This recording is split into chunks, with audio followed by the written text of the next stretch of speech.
السلام علیکم، میں ہوں ابھی اللہ اور آپ دیکھ رہے ہیں قرآن و حدیث ٹیچنگ چینل۔ فضائل سورۃ کہف۔ برا بن عازب سے روایت ہے کہ ایک صحابی سورۃ کہف کی تلاوت کر رہے تھے۔ ان کے نزدیک ہی ایک طرف ان کا گھوڑا 2 رسیوں سے باندھا ہوا تھا۔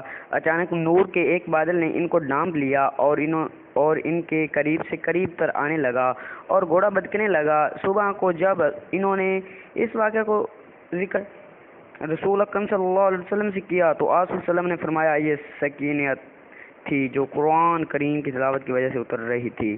سبحان اللہ۔ بخاری، مسلم، ترمذی۔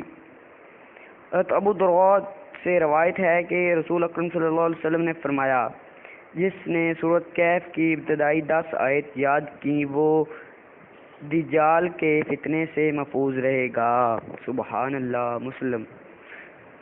حضرت ابو سعید سے روایت ہے کہ رسول اکرم صلی اللہ علیہ وسلم نے فرمایا، جو شخص جمعہ کے دن سورۃ کہف پڑھے گا تو 2 جمعوں کے درمیان یعنی ایک جمعہ سے دوسرے جمعہ تک نور رہے گا۔ سبحان اللہ۔